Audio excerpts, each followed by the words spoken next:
Bien, bonjour à toutes et à tous. Nous sommes quasiment une centaine de participants, donc je vous propose de démarrer ce webinaire intitulé Agir pour réduire l'empreinte carbone de son entreprise. Donc, je suis Michel Salem-Sermanet, je suis le président d'Alumni for the Planet et je suis très heureux de vous accueillir. Je vais vous donner quelques indications sur ce qu'est Alumni for the Planet, sur l'objectif de ce webinaire. Et je présenterai rapidement les deux intervenants. Donc, ce webinaire est co-organisé avec INSA Alumni et juste après, Aurélien Truchassou, président d'INSA Alumni, vous dira également un mot de bienvenue. Alors, Alumni for the Planet, en quelques mots, nous sommes une association créée il y a 2 ans dont l'objectif est d'apporter un appui concret aux nombreux diplômés de l'enseignement supérieur qui travaillent en entreprise, c'est-à-dire aux très nombreux collaborateurs en entreprise qui souhaitent agir en faveur du climat et de l'environnement au sein de leur entreprise, qui souhaitent contribuer finalement à la transformation de leur entreprise face à ces défis du climat et de l'environnement, mais qui ne savent pas toujours comment faire. Voilà, qui sont très sensibilisés à ces enjeux, mais qui ne savent pas comment faire, qui ne savent pas par où commencer, et qui même parfois doutent qu'ils peuvent avoir un impact. Et pour apporter cet appui, nous faisons plusieurs choses. D'abord, nous avons un site internet qui donne tout un tas de conseils pratiques sur voilà, comment on peut agir dans son entreprise. Nous avons également, et je vous encourage évidemment à aller sur ce site qui est très riche, nous avons également sur ce site une fonctionnalité qui est extrêmement utile, qui est un moteur de recherche qui vous permet, une fois que vous êtes inscrit sur le site d'Alumni for the Planet, et ça prend juste 2 minutes et c'est gratuit, qui vous permet d'identifier en quelques clics les autres personnes qui se sont inscrites sur notre site, et il y en a 4000 aujourd'hui, et qui partagent la même envie que vous de favoriser la transformation de l'entreprise et qui sont dans la même entreprise que vous, ou bien dans la même ville que vous, ou bien qui ont fait la même école ou université que vous. Voilà. Et l'intérêt en particulier, c'est de trouver très facilement des personnes qui ont, dans la même entreprise que vous, envie de s'investir pour transformer l'entreprise, parce que ce n'est pas si facile de trouver quels sont parmi ses collègues ou des collègues éloignés, des personnes avec qui vous pourriez discuter de ce que vous pouvez faire ensemble. Donc voilà le deuxième appui concret que l'on apporte, donc ce moteur de recherche qui est très utilisé. Et puis la troisième chose, eh bien, ce sont ces webinaires, comme celui que nous organisons aujourd'hui avec INSA Alumni. Alors, quelle est l'originalité de ces webinaires? Ce ne sont pas des webinaires où on va vous parler de ce que fait telle entreprise, où on va vous parler de telle ou telle solution qui va aider à lutter contre le changement climatique ou à répondre aux enjeux environnementaux. Ces webinaires visent à vous donner l'exemple d'une personne, en l'occurrence Alexis Nicolas, qui est en train de mettre en mouvement son entreprise et qui va vous expliquer de façon précise comment il s'y prend, comment il a déjà des premiers résultats, quelles sont les perspectives, quelles sont les difficultés qu'il a réussi à surmonter, et qui va vous donner tout un tas de conseils pratiques à vous qui souhaitez également finalement contribuer à la transformation de son entreprise, de votre entreprise. Et donc, c'est vraiment la force de l'exemple, la force du témoignage. C'est vraiment ça l'originalité et la valeur ajoutée de ces webinaires qui, vous le voyez, sont vraiment des webinaires d'un genre particulier. Et avant l'intervention d'Alexis, donc je précise qu'Alexis travaille chez Octo Technologies, une filiale d'Accenture, et vous verrez que son action a eu un impact très fort au sein de cette filiale, mais également au sein de la maison mère Accenture.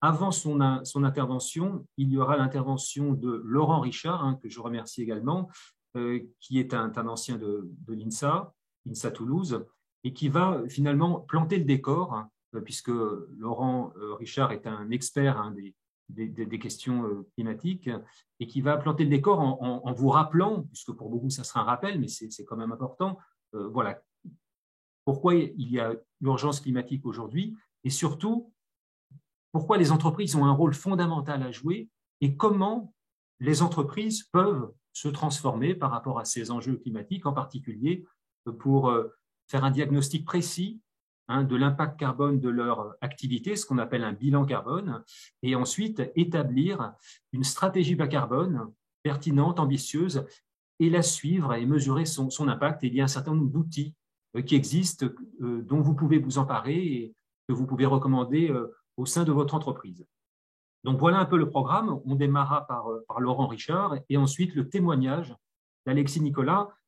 À chaque fois, ces deux intervenants vont présenter un certain nombre d'éléments importants et ensuite le témoignage d'Alexis pendant environ 20 minutes et nous aurons environ 15 minutes ensuite d'échange pour vous permettre de poser toutes les questions que vous souhaitez à ces deux intervenants qui vont se succéder.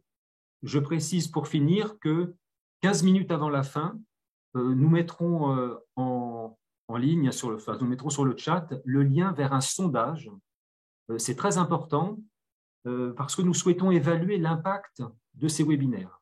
Et donc, vous aurez la possibilité, et je vous en remercie par avance, de renseigner ce sondage. Vous verrez, ça prend vraiment pas plus de 2-3 minutes et on vous recommande vraiment de le faire ici avant la fin de ce webinaire à 19h30 pour que nous ayons un retour sur, finalement, suite à ce webinaire, qu'est-ce que vous envisagez de faire.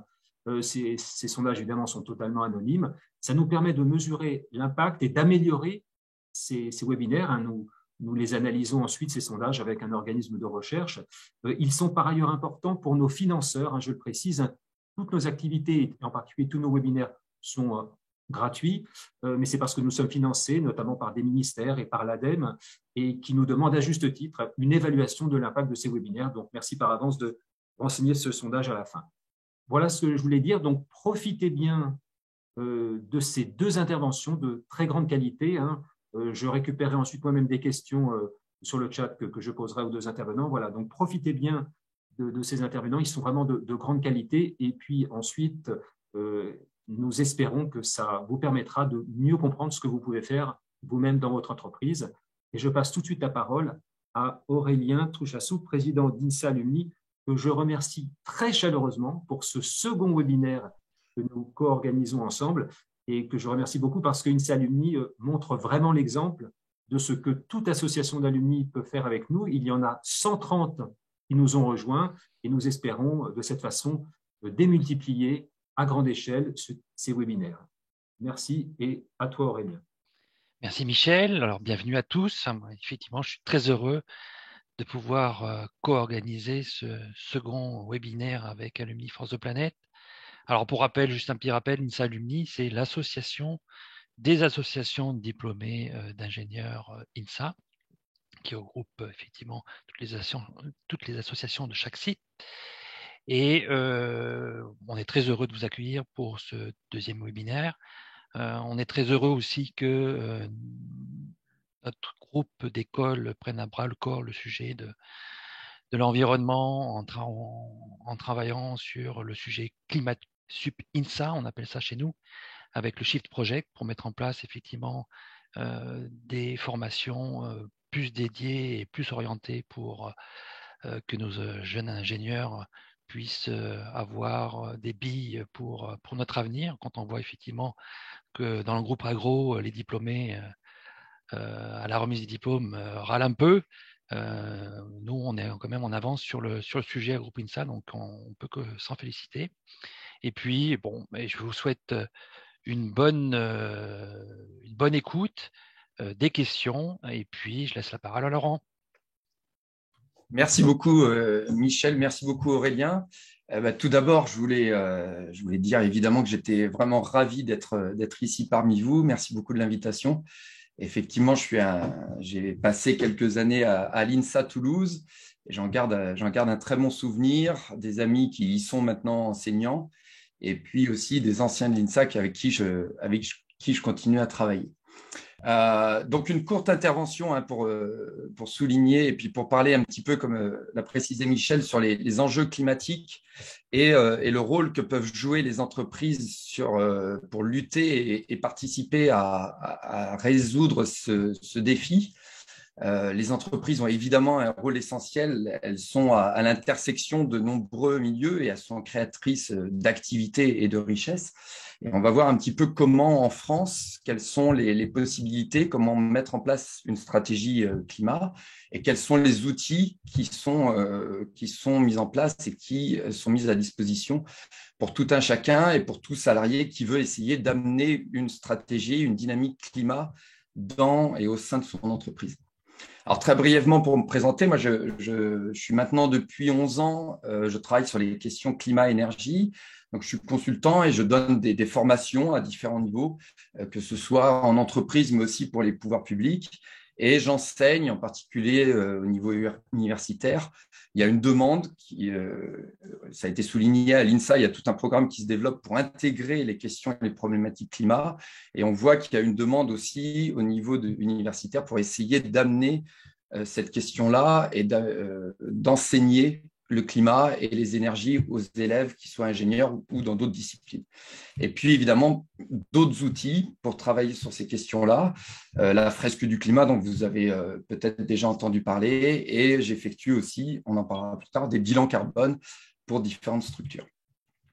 Donc, le sommaire, rapidement, une problématique, présentation de la problématique, les dernières données qui ont été présentées par le GIEC dans son dernier rapport d'évaluation, dont le dernier tome est sorti très récemment, d'autres données qui sont issues d'autres institutions, et puis quels sont les parcours d'émission, c'est-à-dire quels sont les parcours qu'il faut suivre pour atteindre les objectifs qui ont été définis lors de l'accord de Paris, où on en est aujourd'hui par rapport aux engagements pris par les États, les politiques actuelles et les politiques actuelles au niveau international, mais aussi en France, c'est-à-dire permettra de faire la transition avec les stratégies d'entreprise, c'est-à-dire quel est le cadre, très brièvement, mais en tout cas donner les noms des lois et autres qui précisent le cadre dans lequel tout ça peut se mettre en place. Donc on finira sur la présentation, comment mettre en place une stratégie et les différents outils qui existent, et en particulier ceux qui ont été développés par l'ADEME. Alors, avant de commencer sur la question climat, je voulais avant tout souligner d'où on part, et en particulier la façon dont le monde s'est modifié ces dernières années, depuis la Seconde Guerre mondiale évidemment, mais en particulier depuis les années 80 et les années 2000. On n'en a peut-être pas forcément la perception, mais le monde a connu de nombreuses modifications et de nombreux progrès ces dernières années. On le voit sur ces différents graphiques, que ce soit en termes de lutte contre l'extrême pauvreté, des millions et des milliards de personnes sont sorties de la pauvreté extrême ces dernières années. On le voit aussi au niveau de la santé et de l'espérance de vie, de la mortalité infantile. Donc, évidemment, tous ces progrès, une partie est liée au progrès scientifique, au partage des connaissances. On pense évidemment en termes de santé à la vaccination. Et puis, on voit aussi qu'il y a eu des progrès en termes d'éducation à travers la planète, et que finalement, on perd peut-être de vue que d'où on part, c'est un monde qui avait profondément changé ces dernières années. On pense en particulier à l'Asie, à la Chine et à l'Asie du Sud-Est, mais où énormément de populations sont sorties de la pauvreté. Tout ça, évidemment, s'est fait aussi en partie grâce à l'abondance énergétique et en particulier aux énergies fossiles. Et là, on en vient à l'autre partie du problème, c'est qu'évidemment, il y a eu des conséquences à ces progrès-là qui sont en termes d'impact et en particulier écologique. On parle évidemment de la biodiversité. On peut lier la biodiversité et le changement climatique. Ça reste deux sujets capitaux qui ont des interdépendances. Mais même s'il n'y avait pas de changement climatique aujourd'hui, évidemment, il y aurait le défi de la biodiversité à régler et vice-versa. Et on voit ici, sur ces différents graphiques, évidemment, les impacts de ce développement économique sur les ressources naturelles, que ce soit les superficies forestières, que ce soit sur les impacts de la biodiversité marine, on voit les chiffres de la pêche, et puis évidemment sur les émissions de gaz à effet de serre, qui va être notre propos aujourd'hui.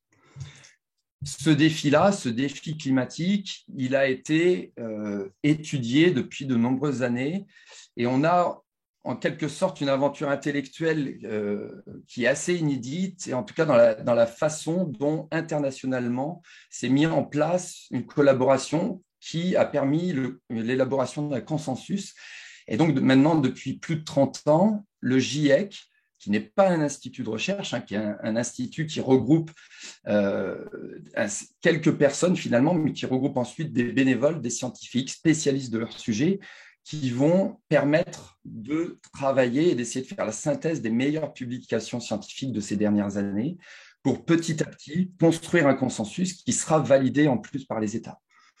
Donc le GIEC, comme vous le savez, il a été créé en 1988. Il est chapeauté d'un côté par l'Organisation des Nations Unies pour la protection de l'environnement et de l'autre côté par l'Organisation mondiale de la météorologie.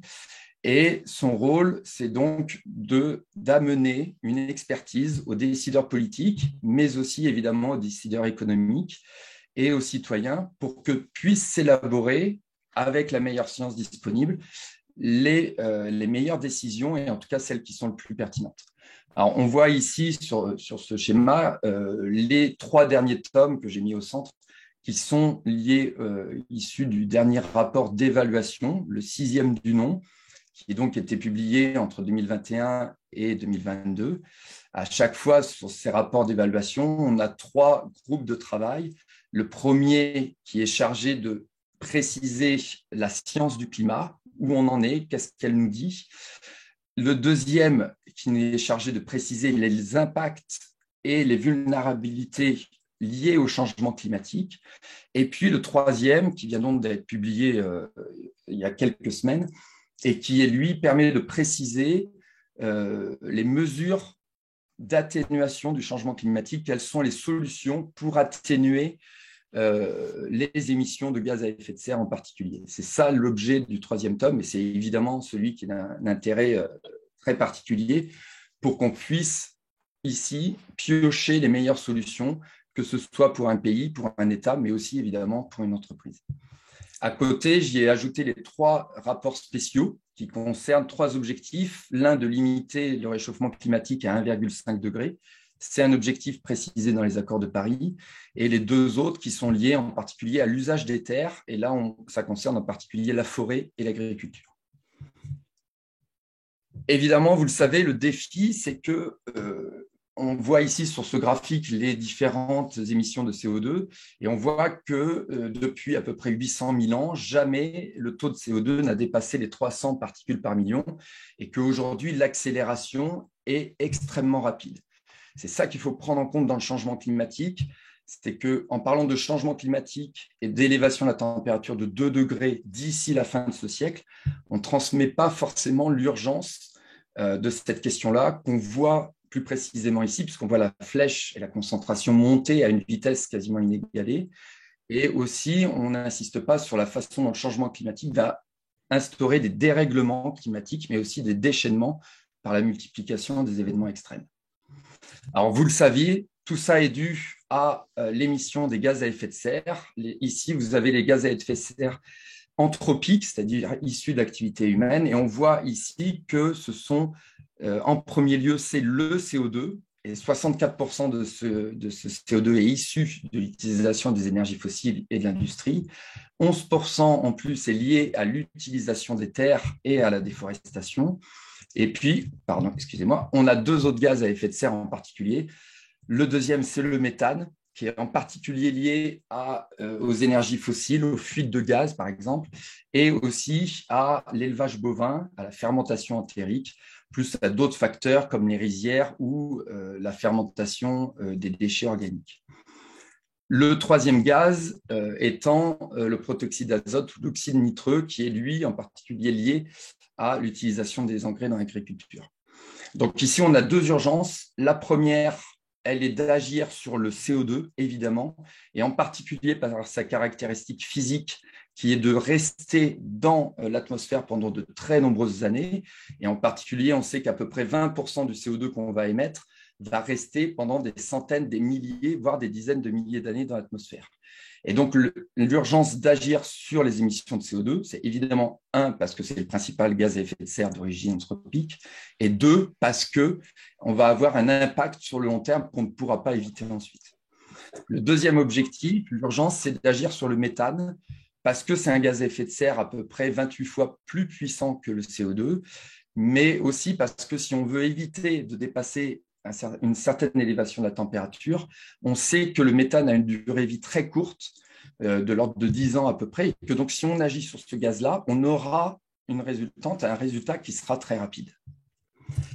Ces émissions, si on veut les localiser par pays, on a ici une carte qui date de 2010, mais qui est toujours d'actualité, on a les mêmes ordres de grandeur, sur les émissions par pays, les émissions annuelles. Et on voit les 2 premiers émetteurs au niveau mondial, en premier lieu la Chine et les États-Unis, et ensuite le bloc européen. Mais évidemment, comme je l'ai précisé sur les émissions, sur la durée de vie du CO2 dans l'atmosphère, il faut prendre en compte les émissions cumulées historiques. Et à ce moment-là, on a un autre monde qui se dessine. Et en particulier, on voit ici le rôle historique de l'Europe et des États-Unis. Et donc, d'une certaine façon, la responsabilité de ces 2 régions à agir pour lutter contre le changement climatique. Ici, vous avez la répartition par camembert de ces émissions, avec à gauche les émissions annuelles et à droite les émissions cumulées. Ça façonne d'une certaine façon aussi les enjeux au niveau des relations internationales et des négociations lors des COP en termes de responsabilité partagée mais différenciée. Alors, si on fait par secteur, on voit qu'ici, c'est l'utilisation de l'énergie qui est la première source des émissions de gaz à effet de serre. On a sur ce graphique, on voit que plus de 70% se sont liés à l'utilisation de l'énergie. Donc, évidemment, ici, c'est le gaz, le charbon et le pétrole, en très grande partie, encore à peu près à 85% à l'échelle de la planète. Et puis, on voit qu'on peut la différencier entre à peu près 24% liés à l'industrie, à peu près 16 à 20% liés au transport et l'utilisation de l'énergie dans les bâtiments. Vient ensuite l'agriculture avec à peu près 18%, et ensuite les déchets et l'industrie. Ici, on parle surtout de la production de ciment et de la sidérurgie. Alors, tout ça peut se répartir de différentes façons selon les structures et les organismes qui font ce travail-là. On a une répartition qui peut être différente. Par exemple, si on regroupe l'agriculture et le système, on va dire, alimentaire, et on y regroupe toutes les émissions qui sont liées au système alimentaire, à ce moment-là, on arrive à environ 25 à 30% des émissions de gaz à effet de serre. Donc, selon les répartitions, on peut avoir des chiffres un peu différents, mais voilà, globalement, les enjeux, ça nous donne une idée, évidemment, des priorités. Tout ça pour finir que l'enjeu qui se dessine aujourd'hui, c'est évidemment, vous allez le voir sur ces 2 planètes, selon les 2 scénarios, un scénario à gauche 2 degrés et un scénario, on va dire, business as usual, on continue les émissions. Vous voyez que d'ici, entre aujourd'hui et 2030, la différence entre ces 2 planètes n'est pas importante, mais que finalement, après ce petit délai, les 2 planètes qu'on va dessiner et qui vont être liées aux décisions qu'on va prendre dans les 10 prochaines années, voilà les 2 scénarios qui vont se dessiner et les 2 trajectoires qu'on peut prendre. Ces trajectoires, on les a par rapport à la façon dont on va réussir, à partir des émissions d'aujourd'hui, à réduire au plus rapidement. Ici, vous avez les émissions de CO2 annuelles, vous avez les différents épisodes de crise qui ont permis un certain nombre de réductions. Vous voyez que la crise pandémique a permis de réduire de 5% environ les émissions. La crise de 2008 de à peu près 1,2%, la dissolution du bloc soviétique et l'arrêt de son économie de 3%. Donc, évidemment, ici, on parle de réductions qui sont liées qu'à des crises. Alors, historiquement, le seul exemple où certains pays ont réussi à réduire de 4 à 5% leurs émissions annuelles, c'est la Suède, la France et la Belgique. C'est lié au développement du programme nucléaire et c'est historiquement le seul programme, enfin le seul précédent historique où on a une réduction comme ça des émissions de cet ordre-là.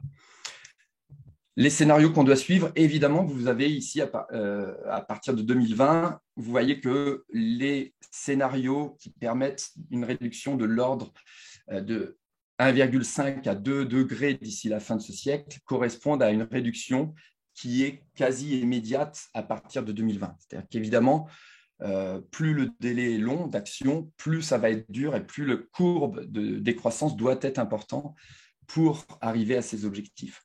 Je voulais souligner aussi que dans la plupart de ces scénarios, d'ici la fin de ce siècle, on arrive à des émissions nettes qui sont négatives. Ça veut dire que les puits de carbone liés aux forêts et aux océans absorbent plus de CO2 que l'activité humaine n'en émet.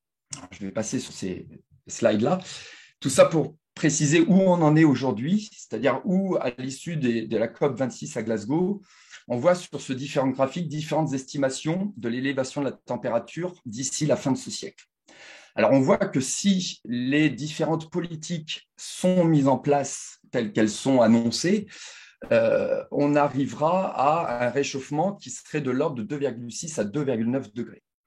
Alors, évidemment, il faut souligner que les progrès sont énormes, puisque à l'issue des accords de Paris, on était à une trajectoire qui nous amenait à peu près à 3,6 degrés. Évidemment, ça dépend de la véritable mise en place. On voit avec les bouleversements actuels que tout ça peut changer du jour au lendemain. Si ensuite on met en place les engagements pris à Glasgow sur les contributions nationales déterminées, à ce moment-là, on arriverait même à réduire encore un peu plus l'élévation de la température d'ici la fin de ce siècle, et on serait, selon les programmes d'évaluation, entre 2,4 et 2,6. On est encore loin de 1,5, on est encore au-dessus de 2 degrés, et donc évidemment, on est encore ici avec le danger de mettre en place des boucles de rétroaction dans le système climatique qui nous amènerait à des élévations de température encore plus hautes. Et puis, il y a le dernier programme qui est celui du net zéro, donc à l'issue de la fin de ce siècle ou plus rapidement, on arrive à des émissions nettes qui arrivent à zéro. Et là, à ce moment-là, on arriverait à limiter le changement climatique et l'élévation de la température à 2 degrés. C'est évidemment mieux, on est encore loin des 1,5 degrés, mais on arrive ici, petit à petit, à des objectifs qui se rapprochent de ceux annoncés à Paris, qui permettraient, dans une certaine mesure, de limiter la catastrophe et de pouvoir faire face aux conséquences. Alors, tout ça se fait dans un cadre international qui est celui mis en place à Paris, en particulier en 2021. On avait les accords de Kyoto qui précédaient les engagements des pays développés pour réduire leurs émissions. Les accords de Paris ont pris la suite de tout ça et font que tous les 5 ans, maintenant, vous allez avoir une renégociation des objectifs. On les a eus là précédemment à Glasgow.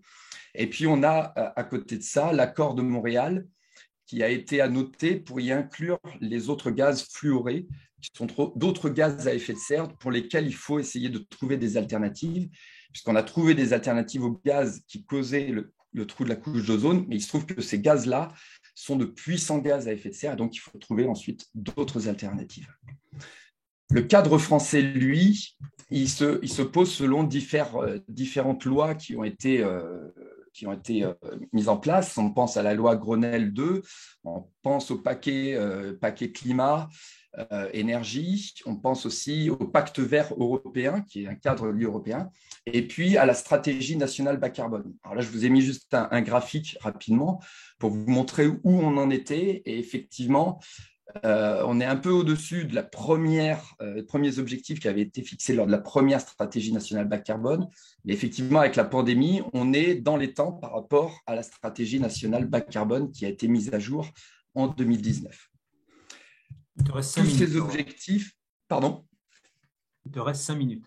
Ouais. Tous ces objectifs, ils doivent se faire évidemment dans le cadre des émissions et de voir ici, vous avez les émissions par secteur selon les régions du monde et selon les pays. Et vous voyez que dans la plupart des pays, évidemment, c'est le secteur de la production d'électricité lié au charbon en particulier et au gaz de plus en plus qui est la première source d'émissions. En France, c'est un peu différent. On a un système de production d'électricité déjà décarboné. Et donc, vous voyez qu'ici, l'action doit se porter sur les transports et le résidentiel. C'est aussi là, et on le sait, les spécialistes le soulignent, que ça devient plus compliqué. C'est-à-dire décarboner le processus de production d'électricité est entre guillemets assez simple. Mais lorsque vous touchez au transport et au résidentiel, vous touchez aussi directement au mode de vie des gens, à une question sociale beaucoup plus difficile à traiter, en tout cas sensible.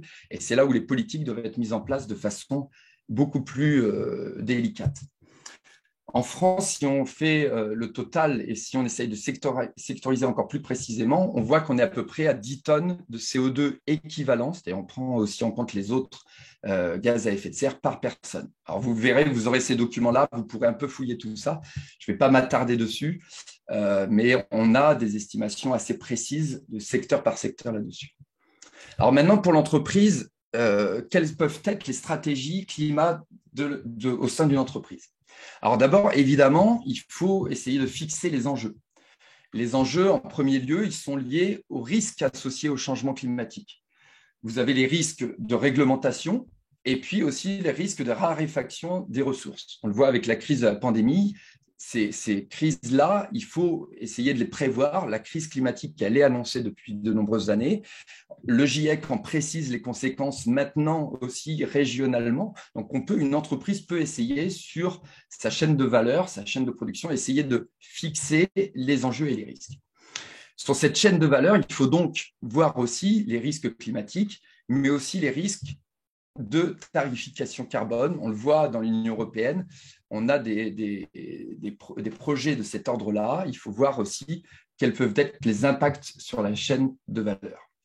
Ensuite, évidemment, l'évolution sociétale de vos futurs employés et de vos clients. On le voit, on le souligne, de nombreux jeunes diplômés amènent la question climat en premier lieu et de plus en plus, on voit que cette question-là va faire partie aussi du choix de l'entreprise pour laquelle ils vont travailler. Et donc, une entreprise, pour attirer de nouveaux talents, se doit maintenant de plus en plus de préciser, d'avoir une politique climatique. Et puis, évidemment, les attentes de clients qui sont de plus en plus fortes à ce sujet-là. On a ensuite les événements extrêmes qu'il va falloir aussi intégrer. Le diagnostic qui va se porter sur les sources d'émissions, et c'est là où on va parler de bilan carbone. On va parler aussi de hiérarchisation de ces postes d'émission pour essayer de voir stratégiquement où sont les enjeux primordiaux d'une entreprise. Ensuite, les opportunités, puisqu'il y en a aussi sur les actes d'optimisation et de performance pour réduire les émissions. Et souvent, la réduction de ces émissions va aussi avec un processus qui permet d'optimiser la production. On a aussi la réflexion sur un changement de produit ou d'activité.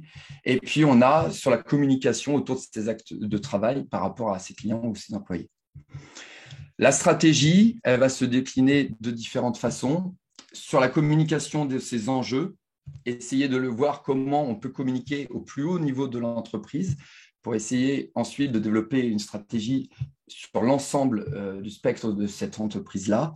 Réfléchir aussi sur le business model qui est lié à la stratégie de cette entreprise.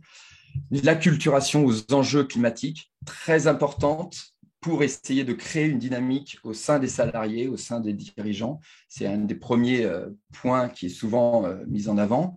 Et puis, on a ensuite la question du déploiement, comment mettre en place ici, décliner la stratégie évidemment en politique, définir les objectifs quantitatifs par rapport à ces stratégies-là, quelles sont les actions qui permettent la réduction de ces émissions, et l'intégration ensuite du pilotage de l'enjeu climat au sein de la direction et à tous les niveaux de l'entreprise. On voit qu'il y a aussi un véritable besoin d'intégrer tous ces éléments-là à différentes échelles et à la prise de décision.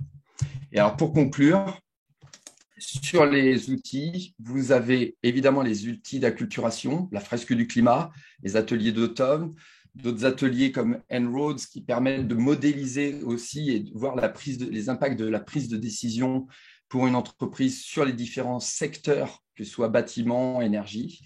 Et puis, vous avez dans l'action, évidemment, le bilan carbone, capital pour pouvoir faire une estimation, qui est la première étape pour une prise de décision.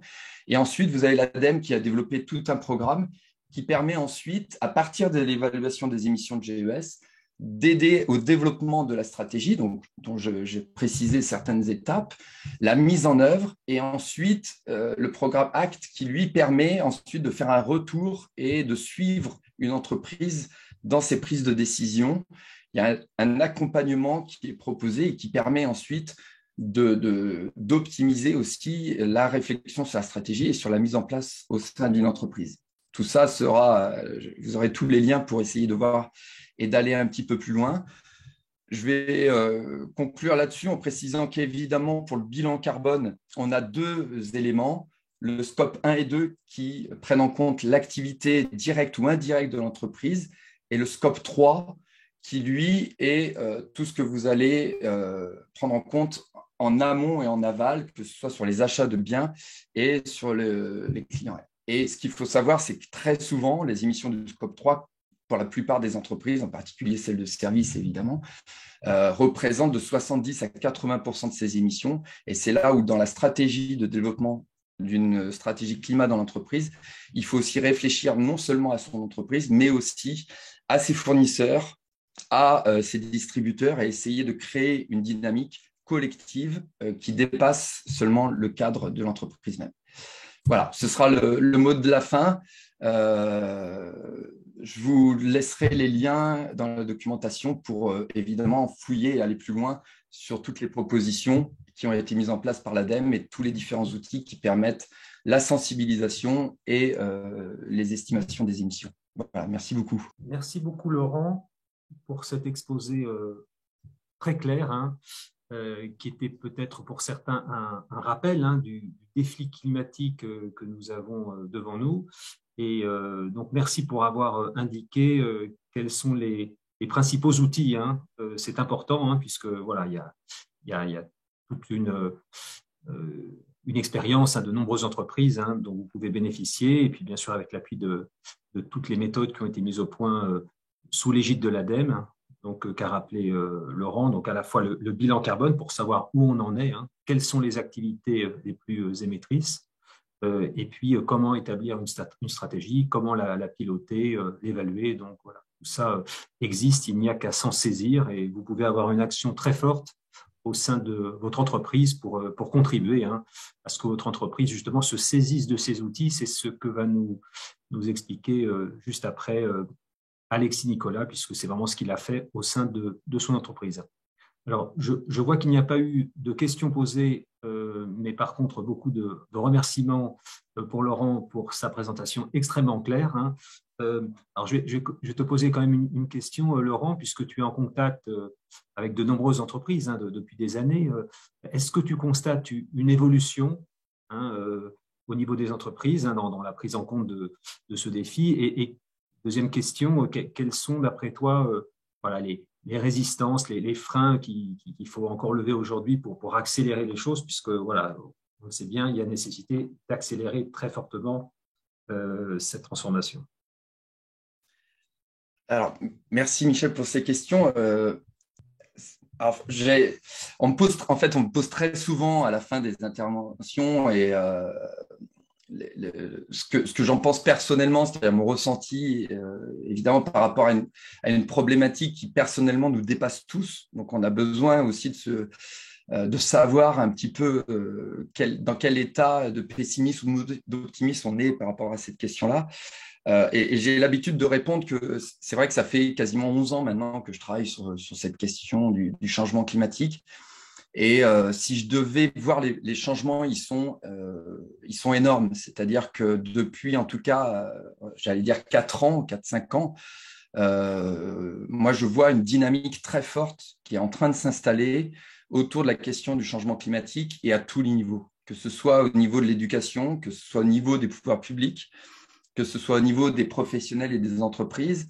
Il y a une véritable demande, en tout cas, de se former, de comprendre la question du changement climatique, de saisir les pistes d'émissions pour en comprendre aussi les actions, celles qui seraient les plus pertinentes. Et donc, à ce niveau-là, c'est véritablement source d'optimisme quand je vois la façon dont ça a changé ces dernières années. Et évidemment, donc, si on regarde un peu d'où on vient, il y a évidemment énormément de raisons de se réjouir. Et après, de l'autre côté, si on veut regarder un petit peu où est-ce qu'il faut aller, quels sont les objectifs à atteindre, c'est là où évidemment on est encore loin du compte. Et c'est là où cette dynamique, il faut l'accélérer encore plus. Ensuite, sur les réticences et sur la façon dans les entreprises, très souvent, j'ai été, moi, en relation avec, par exemple, des responsables RSE au niveau de certaines entreprises qui nous ont contactés pour essayer de trouver les moyens d'atteindre soit les dirigeants, soit les salariés, et dans l'objectif de créer une dynamique. Et donc, c'est là où, effectivement, il y a eu il y a deux façons de procéder. Il y a eu à chaque fois différentes stratégies.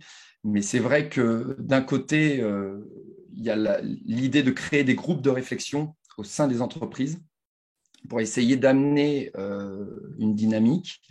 Donc des personnes de différents secteurs, de différents niveaux, qui se sont appropriés cette question-là, qui ont essayé de faire un travail de recherche pour les outils, pour les amener et être source de propositions auprès de la direction.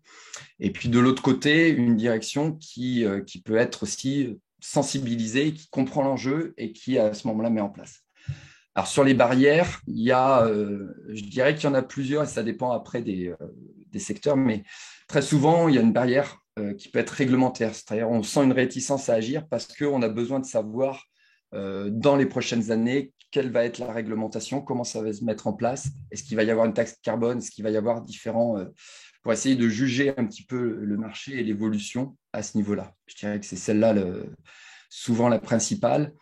Et après, on a des difficultés qu'on retrouve un peu aussi dans l'enseignement, c'est-à-dire comment créer des postes, comment former les personnes qu'on a pour les rendre compétentes et monter en compétences à ce niveau-là. Et c'est là où ça prend quelques années et que c'est en même temps une forme de sagesse de se dire je vais former certains de mes salariés, je vais les faire monter en compétences pour à ce moment-là développer une véritable stratégie d'entreprise.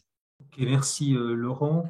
Alors j'ai quelques questions, des questions très, très pratiques. Comment une entreprise peut réduire sa dépendance énergétique? Alors évidemment, ça dépend de l'activité de l'entreprise. Voilà. Est-ce qu'il y a des retours d'expérience? Où est-ce qu'on peut trouver ces retours d'expérience? Alors les trois mots-clés, c'est évidemment sobriété, efficacité et décarboné. C'est-à-dire que c'est trois axes de travail. Donc sobriété, c'est-à-dire essayer de réduire la consommation d'énergie le plus possible. L'efficacité, alors c'est deux notions qui peuvent se combiner, hein, qui sont parfois assez floues, enfin en tout cas, mais l'idée c'est de produire, on va dire, la même chose en utilisant le moins d'énergie possible. Donc là, on a évidemment pour une entreprise l'optimisation de la chaîne de production. On a tout ce qui est isolation de consommation d'énergie. Et puis, on a, parce que à nouveau, hein, très souvent, la plupart des émissions sont chez d'autres entreprises qui vont produire les éléments, que ce soit l'acier, la matière première, le transport. Et c'est là où il faut entrer dans une réflexion avec ces entreprises-là pour voir avec elles comment, dans l'interaction que vous avez, vous pouvez essayer de réduire ces émissions par les sources d'approvisionnement, par le transport. Voilà, il y a énormément de pistes. Hein. Et ensuite, de voir aussi comment vous pouvez permettre, si ce n'est pas le cas, d'utiliser des énergies décarbonées. C'est-à-dire comment essayer de sortir du pétrole, du charbon et du gaz, de voir s'il y a des alternatives existantes, que ce soit pour les énergies renouvelables, hydrauliques ou nucléaires. Et merci. Alors, une autre question. Voilà, comment éviter le greenwashing? Voilà, donc, puisque là, on va mesurer on va faire son bilan carbone, on va établir une stratégie. Voilà, comment avoir confiance dans les chiffres qui sortent de ces évaluations? Alors, pour l'éviter, c'est compliqué. Mais par contre, ce qui peut être visible, c'est qu'avant tout, évidemment, l'unité de mesure ici, c'est le CO2 équivalent. C'est-à-dire où on prend en compte donc, les différents gaz à effet de serre liés à l'activité, donc que ce soit le CO2, le méthane, l'oxyde nitreux ou les gaz fluorés. Et c'est celle-là qui doit permettre de savoir si on a du greenwashing ou pas. Et donc, ce qui est intéressant, c'est qu'on peut, et l'ADEME travaille là-dessus, pour amener les entreprises à publier leurs chiffres et pouvoir communiquer dessus. Ça peut être une source si c'est bien fait, ça peut être une source de communication où vous avez le bilan carbone qui est fait en toute transparence et vous avez les estimations et on peut voir année après année si ce bilan carbone est actualisé. On peut voir à ce moment-là les chiffres et voir si effectivement on parle alors de greenwashing ou pas. Et ce serait tout l'intérêt, en tout cas pour les entreprises qui sont vertueuses et qui font un vrai travail à ce niveau-là, de pouvoir avoir une banque de données où sont publiés ces chiffres et qui permettent évidemment là de savoir si on est face à seulement de la communication ou s'il y a véritablement une action derrière. Alors, autre question, je ne vais pas les prendre toutes parce que certaines trouvent des réponses dans le chat, donc merci à ceux qui apportent aussi des éléments de réponse dans le chat. Une question très, très simple, combien de temps cela prend-il de faire pour établir une stratégie de décarbonation de son entreprise? Alors, vous aurez le témoignage d'Alexis Nicolas qui vous donnera un exemple, mais est-ce que toi qui es en contact avec pas mal d'entreprises, voilà, combien de temps? Est-ce que c'est long, pas trop long? Alors bon, évidemment, vous en doutez, ça dépend évidemment de la taille de l'entreprise, de son secteur d'activité aussi. Alors, c'est très, très vaste, hein. Ça va ça dépend du degré aussi de compétence, on va dire, de l'équipe qu'il y a en interne dans l'entreprise, mais ça peut aller de 3 à 6 mois à 1 an et demi, selon après, voire moi j'ai connu 2 ans aussi, selon les dynamiques qui sont présentes et la facilité à laquelle tout ça peut être accepté aussi. Donc ça dépend si c'est qui est moteur dans l'entreprise, le degré de compétence et ensuite après la volonté qu'il y a. Voilà, mais on est dans. Voilà, il faut quand même quelques mois. Ok. Bon, merci beaucoup Laurent et on vous diffusera voilà, le document de Laurent, il y a ses coordonnées, donc n'hésitez pas par la suite à lui poser toutes les questions que vous souhaitez, si vous voulez des précisions sur tel ou tel point. Encore un grand merci, hein, Laurent, pour ton exposé extrêmement clair et pour avoir répondu à certaines questions. Merci. Alors, je vais donner la parole maintenant à Alexis Nicolas, qui, comme je l'ai indiqué tout à l'heure, va finalement illustrer tout ce qu'a indiqué Laurent par un exemple concret. Et ce qui est très intéressant, vous verrez, c'est que Alexis va pouvoir vous faire part vraiment de son expérience personnelle, comment il a pu petit à petit embarquer son entreprise et commencer d'ailleurs à embarquer la maison mère de son entreprise dans les démarches vertueuses que nous venons d'évoquer. Hein, donc le fait de faire le bilan carbone, d'établir une stratégie bas carbone, etc. Voilà. Donc, je te laisse, Alexis, démarrer. Ce que j'ai envie de te poser comme première question, c'est historiquement, hein, voilà, qu'est-ce qui a déclenché finalement ton envie de t'engager, ton envie d'agir au sein de ton entreprise. Voilà, comment tout ça a démarré? Yes, bonsoir à tous. Merci Michel pour ta question et l'invitation. En fait, c'est un peu flou, c'est pas si simple que ça, à savoir qu'est-ce qui a déclenché, etc. Je pense qu'il y a beaucoup, beaucoup aussi de prise de conscience individuelle, indépendamment du boulot et du quotidien. Moi, je suis ingénieur informatique de formation, j'étais développeur, j'étais manager, j'ai été agiliste, j'ai fait pas mal de choses, j'ai passé un bon moment dans une grande banque française, et puis j'ai rejoint Octo en 2015, Octo Technologies, où on fait des services numériques pour des clients, dont des banques, des assurances, l'industrie, enfin, voilà, un peu partout. Et bon, donc à titre professionnel, j'avais pas rien de spécifique lié à l'environnement, lié au climat, rien. Donc c'est plutôt à titre personnel que ça a bougé pour moi. Je suis parti à la campagne, pas spécialement en mode survivaliste ou quoi que ce soit, mais parce que j'ai grandi à la campagne, ça faisait très longtemps que j'avais envie de partir de Paris.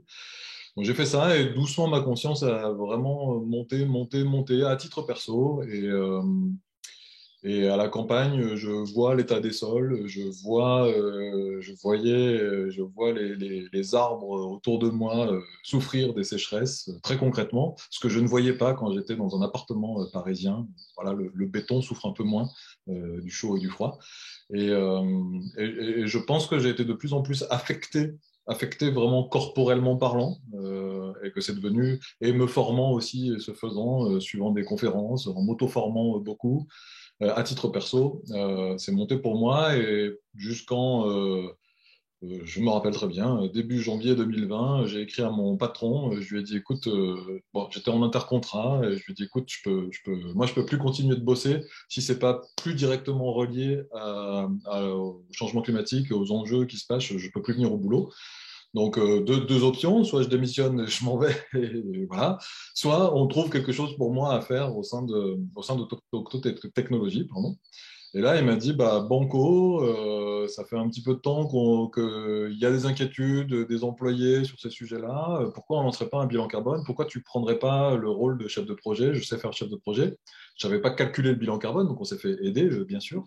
Mais je savais faire le chef de projet. Et puis, voilà, il m'a dit, bah, tiens, prends le bébé, et puis amène ça. Bon, ouais. On a un motto chez Octo Technologies, You say it, you own it. Comme j'avais suggéré qu'on fasse le bilan carbone, donc si tu le dis, tu le fais, tu t'en charges. Et du coup, voilà, c'est comme ça que l'aventure a commencé. Donc voilà, moi, je suis consultant informatique, j'accompagne des entreprises, pas du tout spécialiste de tout ce qui est climatique, etc. Je m'étais auto-formé, mais je me suis aussi beaucoup formé quand j'ai proposé ça et que mon patron a topé dans la main. Il ne savait pas trop à quoi s'attendre et moi non plus, en fait, sur le chemin. J'étais aussi très naïf au démarrage. Je vous raconterai pourquoi et en quoi. Et voilà, et on s'est tapé dans la main et on a dit banco. Et c'est comme ça que j'ai commencé l'aventure. Du coup, ça a amené chez moi une reconversion professionnelle, puisque maintenant, je suis en train de migrer, de me former, de transformer et d'accompagner les clients au sujet du numérique responsable. Donc, pas que la réduction de l'impact environnemental du numérique, mais aussi ce à quoi sert le numérique et l'impact social du numérique, parce qu'il n'y a pas que des impacts environnementaux négatifs, il y a aussi des impacts sociaux négatifs au numérique. Donc voilà, je suis en train de changer de poste, et puis la grosse fierté, ouais, c'est d'avoir mené au bout ce bilan carbone, d'avoir fait un bilan carbone ambitieux. Tout à l'heure, il y avait la question du greenwashing. Je crois qu'on avait, enfin, la petite équipe, parce que je n'étais pas seul à faire ce chef de projet, on était 3-4, une petite équipe cœur comme ça.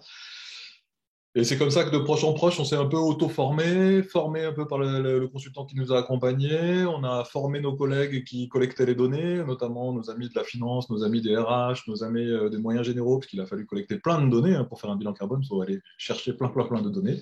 Ce qui fait souvent le délai. On part au début avec 2 mois en tête et on finit en général avec 6 mois de délai, je parle, pour obtenir les données pour de vrai, parce que chacun a ses choses. Mais je crois que ce qui nous a animés, c'était l'authenticité et l'envie de. On voulait pas cocher une case et dire OK, on l'a fait, on a fait une réglementation, on a fait Scope 1, Scope 2. Tout à l'heure, Laurent expliquait Scope 1, Scope 2, Scope 3. Pour Octo Technologies, la photo finale nous donne un résultat. Hein. Le Scope 3 à lui seul pèse 97% des émissions du bilan carbone. 97%. Donc, en gros, si on avait fait que la loi, on aurait regardé que 3% des leviers d'action que ce qu'on pourrait faire à Octo. Donc on est content, la petite équipe cœur qui était à l'initiative, on est content d'avoir poussé les barrières, poussé les lignes et incité à aller faire un scope 1, scope 2, scope 3, en incluant les émissions liées aux produits vendus par Octo. Et donc voilà, on est assez content de la photo. Ça nous a pris, je ne sais plus, il y avait des questions de durée, mais je dirais bien 6 mois de délai à peu près, entre le moment où on a trouvé avec qui on voulait bosser et le moment où on l'a fait. En termes de temps, de jours hommes, ça nous a coûté 10-15 jours hommes de la part du consultant qui nous a accompagnés. Et en interne, ça nous a coûté de l'ordre de 20 jours hommes, répartis entre des gens qui collectent la donnée, la finance, les RH, etc., pour arriver juste à la photo. Et donc, je parle juste de la photo, c'est-à-dire pas de communication, pas de stratégie bas carbone, pas de mise en musique après ça, mais juste à la photo, le bilan carbone, c'est ça, donc le miroir qui nous dit voilà où sont les émissions.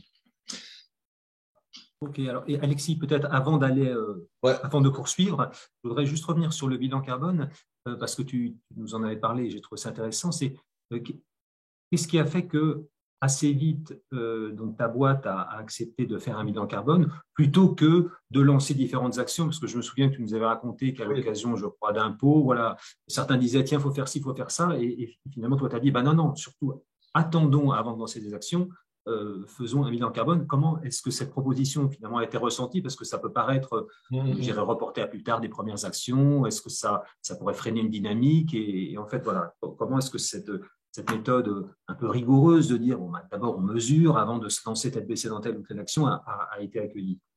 Ouais, très bonne question. Alors déjà, on n'a pas pu s'empêcher de faire des choses avant de faire le bilan carbone. Donc, il y a des choses qui sont parties sans avoir la photo, sans avoir la priorisation. Ce que j'ai trouvé très intéressant, c'est qu'après coup, j'ai pu mesurer l'impact des choses qui sont parties comme ça, d'intuition. Alors, je vais vous les citer, hein, supprimer les touillettes en plastique qui étaient disponibles pour remuer le café. D'autres intuitions qu'il y avait, c'était tout ce qui était déchets, la partie déchets. Il y avait d'autres intuitions qui étaient conserver plus longtemps nos joujoux numériques, les ordinateurs, etc. Donc, toutes ces actions-là étaient parties avant qu'on ait même fait le bilan carbone. Et ce qui était intéressant, c'est que la somme de tout ça en impact carbone, ça a amené au maximum une réduction de 2% de la totalité. Donc, en gros, ça m'a conforté dans ma proposition de départ, qui était effectivement autour de cet apéro. Donc, il y a eu un apéro qui a été auto-organisé fin 2019 entre les personnes qui étaient sensibles à cette question-là et qui s'inquiétaient de l'avenir d'Octo et en particulier de l'impact environnemental d'Octo Technologies. Donc, on a fait un apéro, on était une vingtaine, quoi, quelque chose comme ça. Il y a eu beaucoup de débats. Qu'est-ce qu'il faut faire? Changer d'opérateur électrique, faire ci, faire ça. Enfin, voilà, ça partait dans tous les sens. Il y avait énormément de bonnes idées, énormément d'idées que je pourrais juger un peu anecdotiques et néanmoins nécessaires. Et en fait, c'est là où j'ai dit, il me semble que si on faisait un bilan carbone, ça serait le bon outil pour nous aider à y voir plus clair dans qu'est-ce qui est important à faire, nous aider à prioriser, voilà, et à mettre ça un peu plus rationnel, quoi, un peu plus structuré, un peu plus priorisé. Donc c'est à cette époque-là où j'avais proposé ça, non pas pour dire ne faites pas, mais plutôt pour dire, vu les débats, vu le manque d'alignement, de facilité de décision, faisons ça, prenons ce temps de réflexion. Et donc, ça a fait son chemin. Alors après, le PDG de l'entreprise est très engagé, très sensibilisé aussi à la question. Il est très inquiet de l'impact environnemental de son entreprise, concrètement. Et donc, il est c'est un allié, quoi, dans ces questionnements-là et tout ça. Donc, quand j'ai pu lui proposer, discuter de ça avec lui, je pense qu'il a tout de suite vu l'opportunité de rationaliser, de prioriser, de rendre clairs les enjeux et les priorités. Donc, comme j'ai pas dit ne faites pas, ça a été très bien accueilli et les gens ont fait. A posteriori, j'ai pu chiffrer ce qui avait été fait intuitivement, c'est de l'ordre de moins 2% des émissions du bilan carbone total. Donc, comme Laurent l'exprimait, c'est même pas suffisant pour faire les réductions nécessaires selon l'accord de Paris sur un an, puisqu'il faut faire de l'ordre de moins 5%.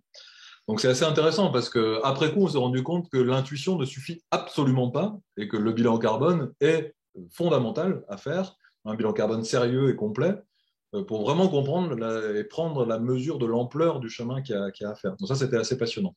Et après, comment ça a tapé dans la main, c'est vraiment aussi beaucoup le côté supportif et encourageant du PDG, voilà, que ça a rencontré des convictions. Et je pense qu'il y a aussi le fait que cette question, cette préoccupation interne monte, c'est-à-dire que nous, on est une entreprise, une ESN, quoi, de services numériques. On a besoin de recruter des jeunes ingénieurs, des jeunes diplômés très, très, très fréquemment. Concrètement, on en recrute de l'ordre de 100, 150, voire 200, je crois, de plus en plus là, chaque année. Vous imaginez bien qu'il y a un couac, le moindre caillou, c'est-à-dire des questions des jeunes diplômés qui posent et qui n'ont pas de réponse et qu'on n'arrive pas à embaucher, ça se sent immédiatement sur le business, sur la croissance et sur la suite. Et ça, je pense que ça faisait partie aussi des intuitions des dirigeants, de la direction, de savoir qu'il fallait traiter et s'emparer de ce sujet-là, parce que sinon on allait perdre en crédibilité, parce que sinon on allait avoir du mal à recruter les plus jeunes. Et je dirais même qu'il y aurait eu des difficultés à garder les plus anciens. Comme moi, voilà, je commence à avoir la barbichette blanche, donc je ne fais plus partie des jeunes diplômés. Pour autant, voilà, je suis un vieux dans l'entreprise, mais j'ai le luxe de pouvoir choisir mon employeur aujourd'hui. Et si Octo Technologies ne se met pas en mouvement très sérieusement sur la question et à la hauteur de mes propres exigences, ça ne va pas le faire. Moi, concrètement, je vais changer. Et il y a un vrai enjeu pour Octo Technologies de garder aussi ces anciens, parce que ce n'est pas le tout de recruter des jeunes, mais il faut aussi avoir une pérennité et une structure, quoi. Voilà. Et merci Alexis. Alors, la suite ensuite, est-ce que tu peux raconter déjà comment tu as fait pour que ce bilan carbone, une fois réalisé, ne soit pas juste classé verticalement et qu'on en fasse quelque chose, parce que c'est un point de départ, hein, ce n'est pas une fin en soi. Et puis après, comment a été élaborée la stratégie bas carbone, et puis nous résumer un peu cette stratégie qui porte sur les différents scopes. Yes. Alors, Le parti pris que. Alors, ouais, donc on a fait ce bilan carbone assez vite. C'était à l'été 2020. L'été 2020, une fois qu'on avait les résultats, j'ai eu envie de jouer avec. Et donc, vous savez, pendant l'été, les consultants, l'activité descend. Donc, c'est parfait. J'ai réussi à trouver 2-3 jours pour jouer avec. Ça veut dire quoi, jouer avec? C'est que j'ai pris l'ensemble des données et je me suis dit, tiens, et je vais simuler ça. Je vais simuler la trajectoire entre maintenant, 2020, on avait les chiffres en 2020, et 2030. Et simuler ça en prenant en compte la croissance des locaux, la croissance des déplacements, les trucs. Et je vais regarder qu'est-ce qu'il faudrait, quels sont les éléments structurants dans cette simulation pour réussir à tenir moins 5% par an par employé, pour faire la trajectoire des accords de Paris. Donc, j'ai fait ça dans mon coin, en fait. En parallèle de ça, on a lancé, nous, ce qu'on appelle des BBL, des background lunch, bref, des moments de partage et d'échange entre geeks que nous sommes chez Octo Technologies. Et en fait, j'en ai organisé, je ne sais plus, 3, 4, 5 pendant le temps de midi où je partageais les résultats de ce bilan carbone, j'expliquais les différents postes, voilà, les grosses prises de conscience qu'on avait, notamment, par exemple, une énorme claque qu'on a prise, c'est que 50% du bilan carbone sont liés à l'activité même, au business même d'Octo, c'est-à-dire aux émissions liées à l'usage des produits vendus par Octo. D'ailleurs, aujourd'hui, je considère typiquement en greenwashing que toute entreprise qui fait un bilan carbone et qui ne conclut pas qu'il faut changer de business model est proche du greenwashing. Enfin, je pense que je peux conclure très très vite aujourd'hui pour l'avoir appliqué. Je vois à quel point le chemin qu'il y a à faire nécessite des changements structurants. Ça ne peut pas être supprimer les touillettes, ce n'est pas suffisant, clairement. Donc, si je reviens à mon truc, c'est qu'on a partagé aux collègues, quoi. Donc, on a dû partager, au final, on a fait 4 sessions, donc on a dû partager à 40, 50 collègues, quoi, à peu près. À l'époque, on devait être 600 ou 700 collaborateurs en 2020. Ensuite, ce que j'avais fait, donc moi j'avais fait cette petite simulation jusqu'en 2030 et en fait j'avais identifié les 3 éléments structurants pour réussir à tenir ces moins 5% par an. Les 3 éléments structurants, c'était ne plus augmenter l'avion.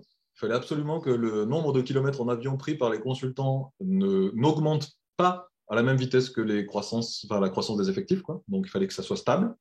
Donc concrètement que ça diminue par employé, concrètement.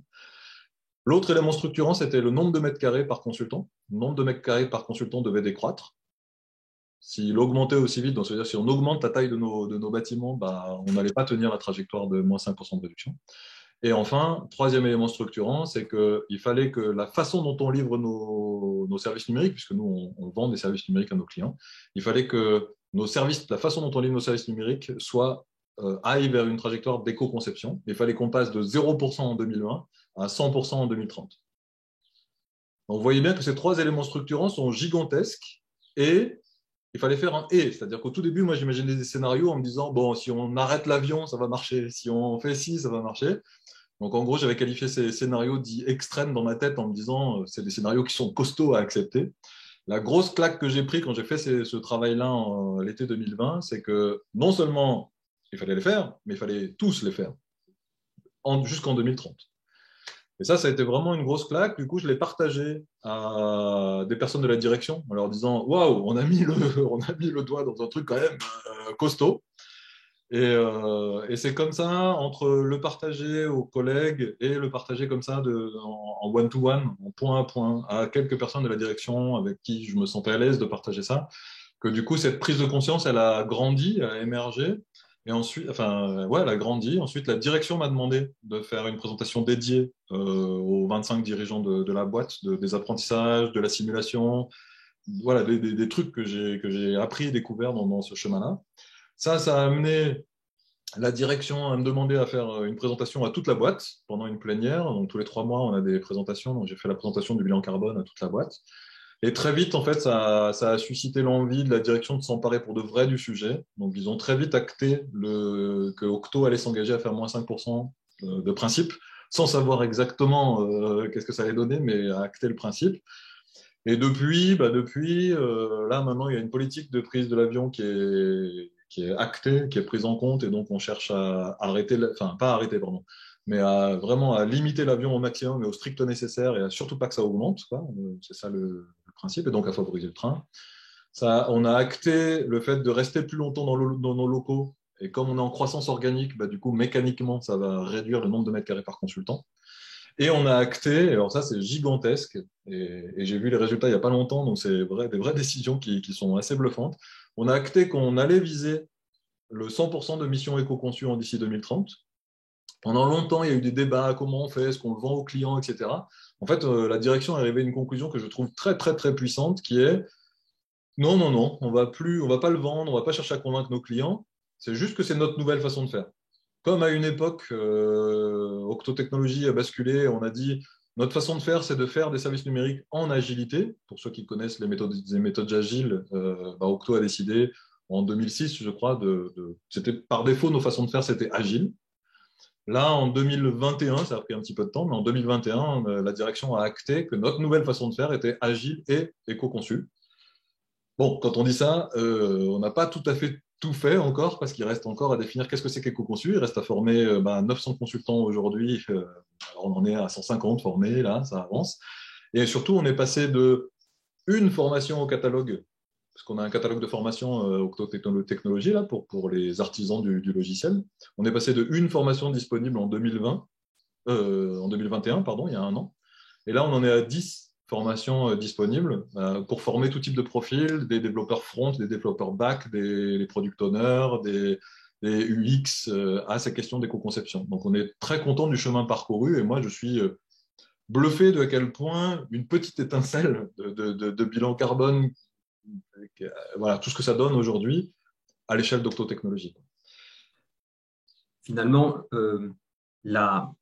l'application de la direction générale. Alors, tu as indiqué qu'elle a été, le soutien de la direction générale a été acquis assez tôt dans ta démarche, et évidemment, ça facilite beaucoup de choses. Et une des questions du chat, c'est, donc la personne cite un exemple où il y a un copil planète, donc voilà, un comité ad hoc voilà, qui a été mis en place, qui est consulté, mais seulement consulté par la direction générale avant de prendre des décisions stratégiques, et ensuite la direction générale prend des décisions qui ne vont pas forcément dans le sens de ce qui a été recommandé. Donc on voit bien que voilà, changer de modèle économique, ce n'est pas simple. Et donc, voilà, si je retiens ton exemple, le fait d'avoir commencé par faire ce bilan carbone, faire des simulations qui montrent voilà, ce qu'on peut faire pour l'améliorer, et surtout de fortement partager ces résultats avec un certain nombre de collègues. Quand tu dis 40-50, on approche les 10% de l'entreprise.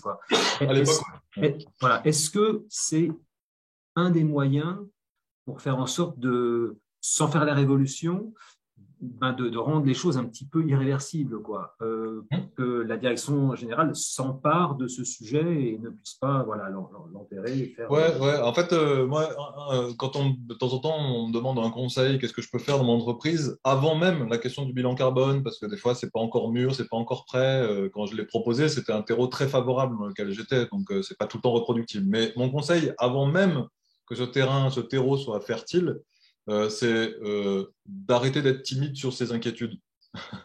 C'est partager avec ses collègues, partager avec ses proches, partager au boulot, partager en mission, partager dans l'open space, partager à la machine à café ses inquiétudes sur l'état du monde, l'impact environnemental que nos activités ont.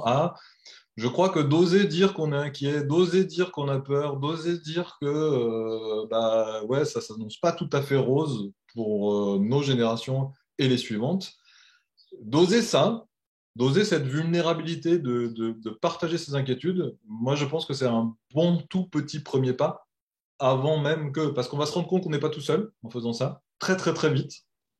En tout cas, je suis prêt à parier que vous n'êtes pas tout seul dans vos entreprises si vous êtes inquiet et vous vous sentez concerné par la question.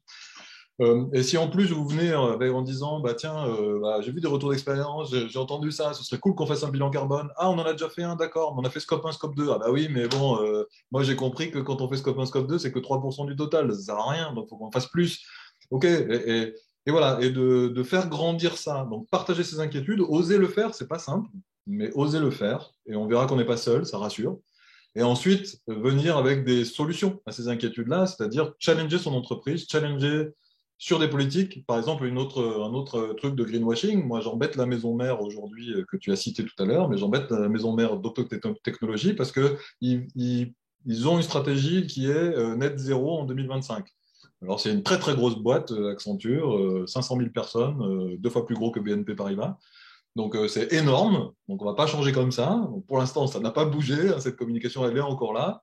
Mais moi, en interne, je me bats parce que moi, en interne, je suis salarié d'Octotechnologie et donc indirectement d'Accenture. Et je ne suis absolument pas fier que la boîte mère de mon employeur s'annonce neutre en carbone en 2025, alors que l'ADEME dit explicitement que c'est du greenwashing et que les entreprises ne peuvent pas se revendiquer neutres en carbone. Ce n'est pas compatible avec leurs actions. Donc, j'irais s'engager à titre individuel, partager ses inquiétudes et amener des solutions, proposer des choses. Et le bilan carbone, pour moi, ça a été déclencheur. Ça a permis au comité de direction de comprendre la situation, de comprendre rationnellement qu'est-ce qui se passait, qu'est-ce qu'il fallait faire. Pour moi, il y a eu 2 événements clés, en fait. Vraiment, le bilan carbone qui a permis à la direction de se mettre d'accord et de déclencher des choses, de prendre des décisions fortes, les avions, le nombre de mètres carrés, puis viser 100% d'éco-conception en 2030. J'ai vu qu'il y avait des questions sur qu'est-ce que c'est que l'éco-conception. Je vous laisse chercher. Et si vous posez la question, formez-vous à l'éco-conception, quels que soient les services numériques ou autres. Si vous posez la question, c'est quoi l'éco-conception? Ma réponse est formez-vous. C'est vital et urgent. Donc la direction. Et le deuxième événement clé pour la direction, pour l'embarquement, ça a été d'avoir des talks inspirants, enfin des conférences, de voir des conférences inspirantes, notamment autour des business models régénératifs, parce que globalement, une partie de la direction se sentait un peu prisonnière, comme il fallait changer quasiment tout de fond en comble. Il y en avait pour qui c'était trop grand, trop gros, trop immense, voilà. Et ils n'arrivaient pas à concevoir que le business model même d'Octo, donc Octotechnologie, concrètement, le business model, c'est on vend des jours hommes qu'on vend à donc avec des compétences pour fabriquer des services numériques. C'est ça qu'on vend Octo, c'est comme ça que Octo gagne de l'argent. Et que si on réinventait pas ce business model, si on questionnait pas ce business model pour aller vers, par exemple, des business models dits régénératifs pour le vivant, pour la planète, pour l'atmosphère, etc., on serait coincé, quoi.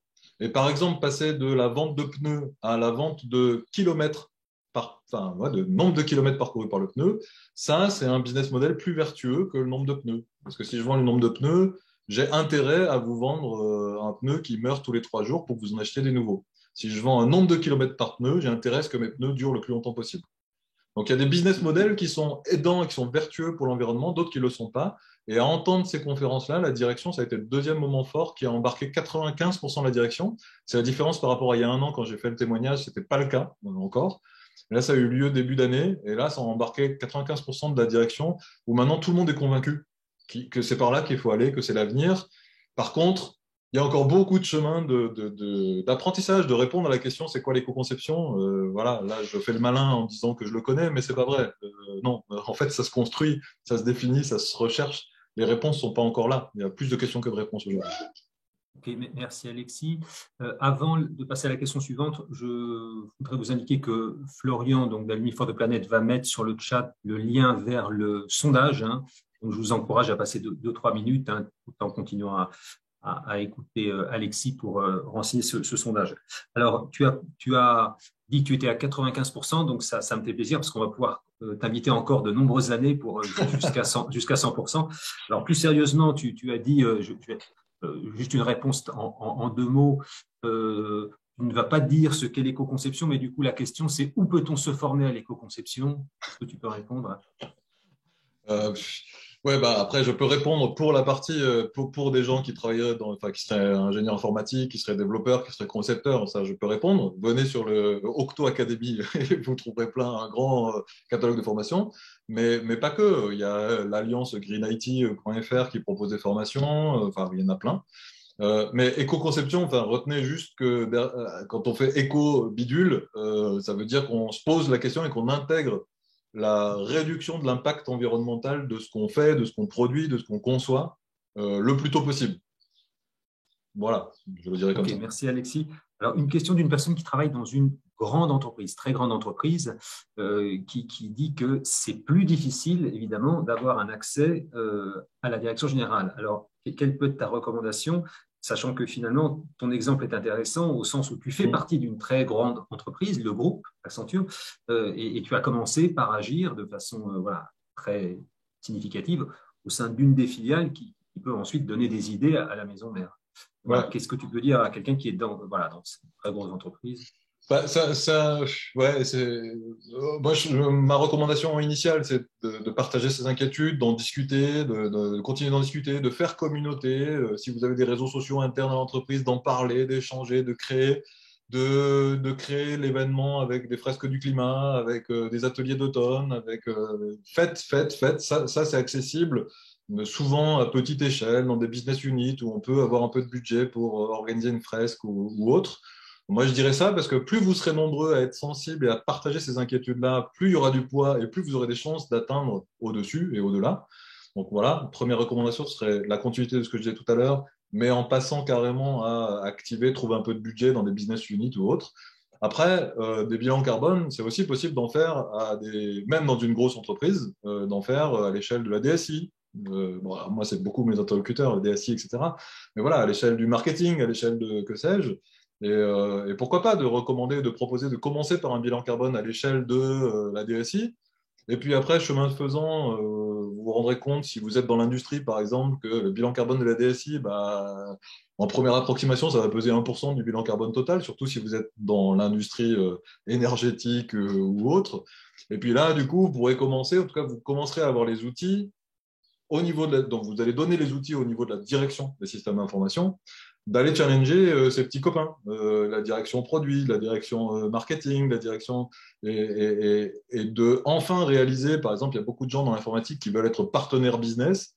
J'en connais très peu dans les grandes boîtes qui arrivent vraiment à le faire. Je trouve que le bilan carbone est une énorme opportunité si on s'en empare tôt dans l'entreprise au niveau de la DSI pour aller parler de pair en pair, voire avec un petit peu d'avance en disant eh oh, les cocos, les collègues au comité de direction, moi je fais le taf, je fais le job au niveau de ma DSI, mais et vous, et toi, et machin, etc. Donc moi je te dirais ça, quoi, conseiller de partager ses inquiétudes, commencer petit, et grandir et passer par la communauté, l'élargir, et au bout d'un moment ça deviendra important. Merci Alexis. Une autre question. Est-ce que déjà tu as un retour qui peut te permettre de mesurer l'impact, même grossièrement, hein, de l'impact économique de ces changements? Voilà, est-ce que cet impact, alors l'impact environnemental est positif, c'était l'objectif. Est-ce que l'impact économique, voilà, pour le développement d'entreprise, alors, est-ce qu'on peut l'évaluer aujourd'hui? Est-ce qu'on peut dire qu'il est plutôt positif, plutôt C'est un négatif, peu difficile neutre? d'évaluer. Je dirais que déjà, il n'y a pas d'impact négatif. Je dirais ça comme ça. C'est-à-dire que ça ne nous a pas empêché de recruter, voire, je suppose, mais je peux pas enlever ce qui a été fait. Mais je suppose que si on ne l'avait pas fait, on aurait plus de difficultés à recruter, comme j'expliquais tout à l'heure, les jeunes. Et si on recrute moins de jeunes, là, c'est un impact négatif, pour le coup. Donc voilà, je le répondrai comme ça. En tout cas, il n'y a pas eu de frein, il n'y a pas eu d'impact négatif. Ce que j'ai observé de très concret, c'est que en fait, on avait un coup d'avance par rapport aux préoccupations des clients. C'est-à-dire qu'en fait, on avait déjà fait notre bilan carbone, on avait déjà communiqué, j'avais déjà fait le webinaire il y a 1 an avec vous, avec Alumni for the Planet. C'est à peu près là seulement qu'on a eu des clients qui commençaient à nous demander notre bilan carbone, qui commençaient à nous demander nos actions, etc. Et en fait, je dirais que je ne peux pas dire que ça nous a fait gagner du business spécifiquement ou quoi, mais en tout cas, ça nous a mis dans une position plutôt confortable d'un coup d'avance par rapport, je pense, à nos compétiteurs qui ne l'auraient pas fait. Mais je ne sais pas dire dans le détail. Et je pense que c'est pas pour rien si on agit, si on est un peu une source d'inspiration pour Accenture France, qui est notre maison mère directement de rattachement. Et s'ils se sont inspirés de nos actions, c'est parce qu'ils ont bien vu que notre succès et notre fonctionnement actuel, ouais, je peux pas dire qu'il était 100% relié à ça, ce serait faux, mais que quand même, c'était pour quelque chose, quoi. Deux questions très pratiques. Quel est le coût d'un bilan carbone pour une entreprise? Sous-entendu, est-ce que c'est pas trop cher? Et est-ce qu'il faut une équipe, un budget pour faire tout ce que tu as fait? Alors, moi, je l'ai dit pour Octo. Pour Octo, en gros, donc c'est François Logier qui nous avait accompagnés, le créateur de Tonnes. C'était de l'ordre de 12 jours hommes à peu près qui nous avaient vendu, donc de l'ordre de 12 à 15 000 euros, hein, si je vous traduis les chiffres et de tête. Et en interne, ça nous a pris de l'ordre de 20 jours hommes, si j'additionne tout, mon boulot de chef de projet et le boulot des uns et des autres de collecte de données, d'aller fouiller, d'aller faire un peu d'archéologie. Donc voilà, en tout et pour tout, on est sur une enveloppe de 30 jours hommes pour avoir la photo, le miroir quoi, initial. Ensuite, il y a du boulot pour faire les trajectoires, faire la sensibilisation, les partages, les recommandations. Et ensuite, après, au Octo, effectivement, on a démultiplié, on a fait ça un peu organique. Donc, on a créé des sous-groupes de volontaires qui se sont emparés d'un sujet pour décarboner, par exemple, la communication ou bien pour décarboner les missions. Enfin, voilà, ils se sont emparés d'un morceau du bilan carbone et ils ont essayé de tirer de proposer en fait des décisions stratégiques qui soient acceptables et efficaces d'un point de vue de la décarbonation. Donc, si j'additionne tout ça, on commence à taper un certain nombre de jours hommes, mais au final, maintenant, ça s'inscrit dans l'ADN d'Octo, en fait. Donc, je ne sais plus le séparer, en fait, au final. Mais donc, le bilan carbone en tant que tel, de l'ordre de 30 jours hommes, la suite, comme c'est du... En fait, il faut bien comprendre que ce qui s'annonce devant nous, ce n'est pas un enjeu technique, c'est un enjeu culturel. Et donc, derrière, ça va prendre du temps et personne ne peut le faire à votre place, quoi. On ne peut pas le déléguer à des consultants. Le travail d'introspection et de réinvention du business model, ça doit se faire par l'entreprise, par la direction, etc. Et donc, oui, ça prendra du temps, et ça prendra du temps d'investissement, en jour homme, mais aussi du délai. Voilà, il faut le temps que ça décante, quoi. Ouais. Et merci Alexis. Je vois une question sur voilà, finalement comment trouver un consultant bilan carbone. Je veux juste mentionner que sur le site de l'association Bilan Carbone, vous avez un très très grand nombre de consultants qui sont référencés, y compris par région. Hein. Donc voilà, vous avez tout ce qu'il faut et donc n'hésitez pas à contacter l'ADEME de votre région ou l'association Bilan Carbone hein, qui pourra vous renseigner. Peut-être un grand merci Alexis. Peut-être un mot de la fin, Alexis, peut-être sur les perspectives. Hein, comment tu vois les perspectives dans les prochains mois? En tout cas, ce que je trouve très intéressant à titre individuel, c'est que maintenant, je suis repéré comme étant le monsieur carbone interne Octo. C'est en même temps bien et en même temps un peu à mes dépens, parce que du coup, comme toute casquette, on a envie de la poser à un moment ou de l'élargir ou de l'assouplir, etc. Mais en tout cas, ce que je perçois à titre personnel, c'est une vraie reconnaissance. Par exemple, tout à l'heure, Michel, tu évoquais l'idée en tout cas qui a été dite dans le chat, d'un comité qui pourrait éclairer la direction. Là, on est en train de créer un comité. Alors, pour l'instant, on l'a appelé éthique, mais on est en train de chercher. Et on m'a demandé d'en faire partie. La direction, spontanément, m'a demandé de faire partie de ce comité-là. Par exemple, dans toutes les nouvelles formations qui émergent, d'éco-conception, UX, product owner, enfin, toutes les subtilités, on me demande aussi assez naturellement de participer, de faire une introduction, sensibilisation.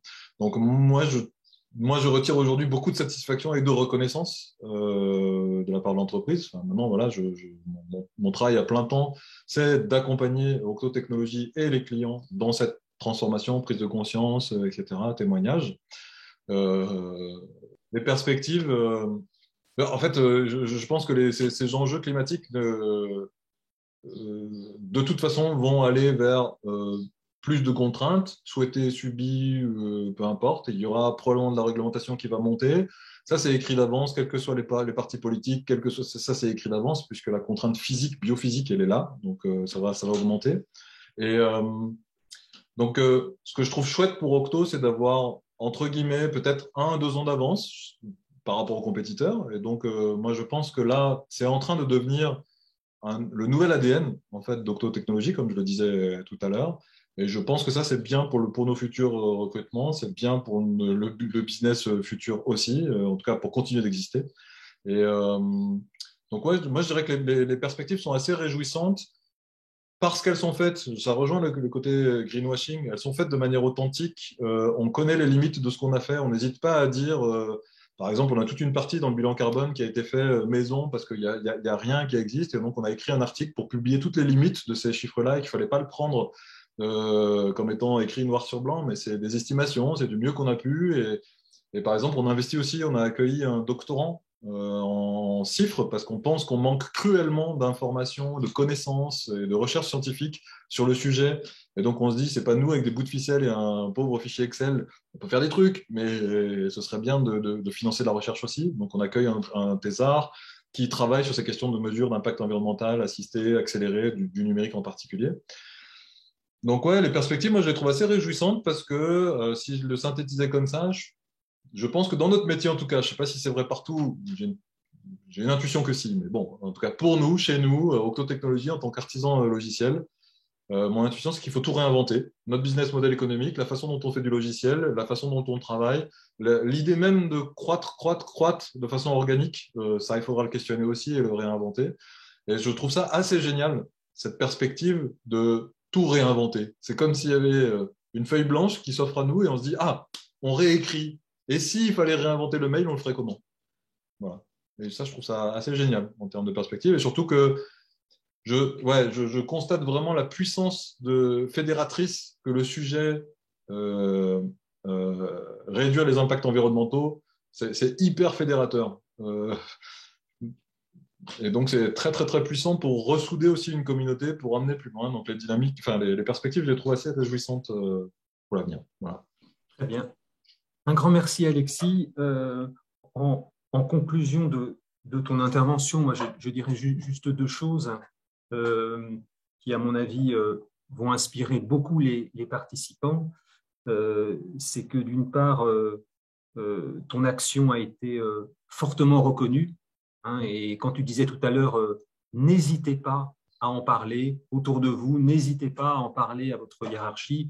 Clairement, tu t'es pas fait virer. Au contraire, hein, tu es vraiment reconnu aujourd'hui et je pense que voilà, c'est un exemple hein, qui montre que voilà, on a tous intérêt à prendre ce risque, hein, d'oser en parler parce que en fait, voilà, ça répond à beaucoup d'attentes hein, des collègues, hein, de la direction. Souvent, beaucoup de gens veulent agir, ne savent pas comment. Donc, en fait, ça va être globalement bien perçu, pas par tout le monde, hein, mais on voit que le résultat voilà, est là. Et puis, ce que je retiens aussi un peu dans le même registre, c'est que finalement, tu es enthousiaste aujourd'hui par rapport aux perspectives qui ne sont pas simples, hein, tu l'as dit, hein, et Laurent l'a rappelé au début. Ça montre encore une fois que par rapport aux incertitudes, par rapport à l'éco-anxiété, l'action, et en particulier l'action collective, c'est voilà, un des axes hein, que l'on peut, voilà, vers quoi on peut s'engager, hein, parce que voilà, sinon, ça peut être difficile. Donc, après, on peut avoir une perception des perspectives voilà, plus ou moins enthousiasmante, hein, mais l'action et l'action collective, voilà, c'est une des bonnes façons hein, de répondre à ces préoccupations que l'on partage tous. Hein. Donc, un grand merci. Et j'espère vraiment, donc pour tous les participants, hein, que ce témoignage, mais je n'en doute pas, hein, préparé de façon très efficace par Laurent, hein, ce témoignage d'Alexis vous aura inspiré. C'est comme ça que nous appelons ces webinaires. Nous les appelons « Inspirer le passage à l'action ». Hein, puisque la prise de conscience est un préalable, mais l'important, c'est l'action. Hein, c'est ça l'objectif d'Alumni for the Planet, hein, d'aider au passage à l'action. Et donc, ces webinaires, nous les appelons « Inspirer au passage à l'action ». Et je voudrais indiquer que nous avons un autre format de webinaire que nous appelons « Accompagner l'action dans la durée ». Et je vous encourage vivement à vous inscrire à cette suite, en fait, hein, que sont ces formats de webinaires accompagner l'action dans la durée. Ce sont des webinaires en plus petit comité, hein, on n'est pas 100 ou 130 comme aujourd'hui, on est quelques dizaines et on fait du travail en petits groupes, des petits groupes maximum d'une dizaine de personnes, un travail en co-développement avec des animateurs, des coachs d'Alumni for the Planet qui vous aident à parler de vos difficultés, à surmonter vos difficultés et à repartir avec un plan d'action concret à mettre en œuvre au sein de votre entreprise. Je termine juste en disant merci à tous ceux nombreux qui ont répondu au sondage.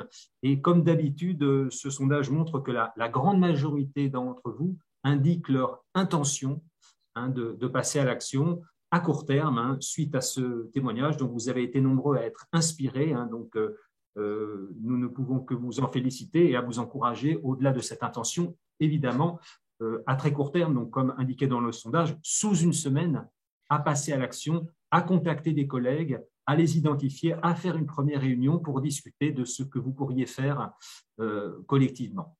Voilà. Encore un grand merci et je laisse le mot de la fin à Aurélien Trouchassou, président d'INSA Alumni, que je remercie encore 1000 fois d'avoir bien voulu organiser ce second webinaire, et c'est le second d'une longue liste de webinaires. Par avance, merci Aurélien. Merci beaucoup Michel, merci beaucoup Laurent, merci beaucoup Alexis. J'espère que vous avez pris de l'information, pris de la motivation, et puis INSA Alumni essaiera d'en organiser un nouveau bientôt, un webinaire. À bientôt. Merci beaucoup Aurélien. Merci encore Alexis. Merci à Laurent. Et merci à tous les participants. Et à très bientôt pour d'autres webinaires.